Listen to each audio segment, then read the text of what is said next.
दिनेश जैन साहब, जल्दी से आपका कमेंट सारी परिस्थितियों पर। देखिए अंजना जी, पुतिन ने और रूस ने हाँ। नाटो कंट्रीज और यूरोपियन कंट्रीज और अमेरिका की हेकड़ी खत्म कर दी है।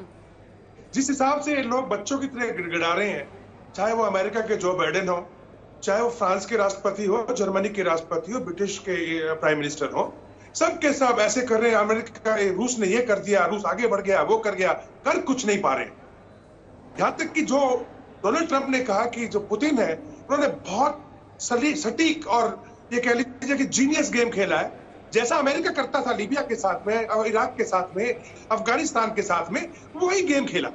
देखिए ये लोग न्यूक्लियर बॉम्ब लेके बैठे हैं कहां पे, कीव के अंदर, और ये लोग जो है तंग कर रहे हैं डोनबास के इलाके के अंदर कुछ लोगों को जो कि अलगाववादी हैं, और उनके बीच में हम लोग एक शांति सेना बन के जाना चाहते हैं। और इसके ऊपर ये जो इतने दिनों से पूरा का पूरा यूरोप अमेरिका को सब तरह की गलत चीजें करते देख रहा था, ईरान के साथ से लेकर हर जगह, वो बोलेंगे क्या? सिर्फ यही बोल सकते हैं नाजी। लेकिन जो एम आज मैं समझता हूं रूस का है, पुतिन का है, हाँ। तो बहुत क्लियर है।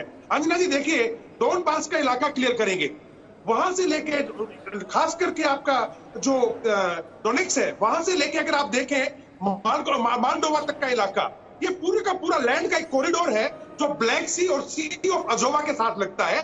इसको रूस पूरा कैप्चर करेगा, यूक्रेन को बिल्कुल हैंडीकैप कर देगा। उसके बाद यूक्रेन बचा क्या? थोड़ा सा पोलैंड की तरफ घुसा हुआ इलाका जो कि चारों तरफ से इनसे नाटो कंट्रीज से घुसा हुआ है। नाटो को तो खुद जो बाइडेन जो है वो इकट्ठा करने की कोशिश कर रहे हैं। अपने देश में भी 29% सिर्फ उनके पास में देखिएगा अगर समर्थन है कि यूक्रेन पे कोई एक्शन किया जाए रशिया के ऊपर, यूक्रेन के कारण।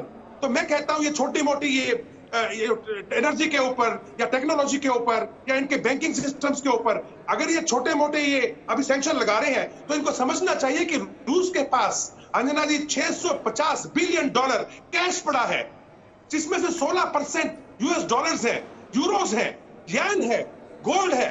ये लोग कब तक, जब तक ये सोचेंगे कि रूस इसके बारे में सोचेगा, ये बहुत टाइम निकल जाएगा। तब तक तो पता नहीं यूक्रेन के अंदर क्या इतिहास, क्या ग्लोबल चेंज आ जाए। और मैं समझता हूं कि पुतिन का एक एम तो बिल्कुल क्लियर है कि पूरी यूक्रेन को डीमिलिटराइज करना है। यानी इन्होंने बोल दिया, आपने कल आपने सुना हो, पुतिन ने कह दिया इन सबको, मिलिट्री को यूक्रेन की, अपने अपने घर चले जाओ। जितने इनके इक्विपमेंट है या तो एक्वायर कर लिए जाएंगे या डिस्ट्रॉय कर दिए जाएंगे।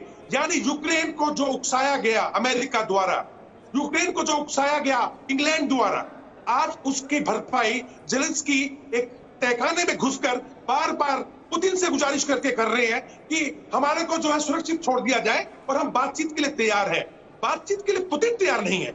पुतिन को तो अपना खुद का एम है, पुतिन उस एम को हासिल करके छोड़ेंगे। और मैं समझता हूं नया वर्ल्ड ऑर्डर, अंजना जी, नया वर्ल्ड ऑर्डर सामने आ गया है।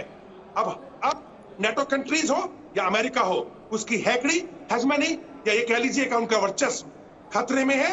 और अब रूस किसी हालत में रुकने वाला नहीं। चीन इसका फायदा उठाएगा। देखिए 2 दिन से अगर आप देखें अंजना जी, चीन ने क्या किया है, ताइवान स्ट्रेट के अंदर अपने लड़ाकू पानी के जहाज जो है वो जंगी जहाज भेज दिए। चीन ने क्या कहा है ताइवान को, अपने आप को यूक्रेन ना समझे, आप हमारे देश का हिस्सा है। यानी एक तरीके से अमेरिका को दूसरी तरफ से धमकी आ गई है कि देखो जो रूस तो कर ही रहा है, अब इधर भी तैयारी कर लो। तो ये जो वर्ल्ड ऑर्डर है इसको देखना पड़ेगा। और भारत की भूमिका इस समय पे कैच टू सिचुएशन है। मैं समझता हूं हमें बड़ा फूक के कदम लेना पड़ेगा। एक तरफ हमारा सदियों पुराना दोस्त है और दूसरी तरफ हमारा एक स्ट्रेटेजिक पार्टनर।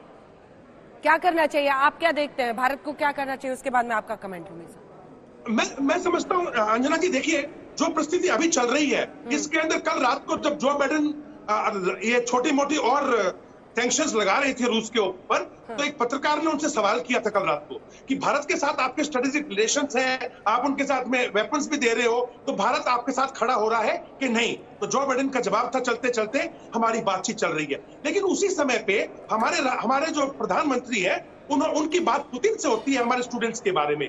यानी भारत के लिए दोनों देश अपनी अपनी जगह इंपॉर्टेंट रखते हैं। हम अभी भी नॉन अलाइंड मूवमेंट के टाइप के संदर्भ में बात कर रहे हैं, परंतु जिस प्रकार से चीन रूस के नजदीक आ रहा है, पाकिस्तान के इमरान खान वहां जाके बैठ गए हैं, हमें अपने पुराने दोस्त के साथ खड़ा होना पड़ेगा, किसी न किसी स्टेज पर खड़ा होना पड़ेगा।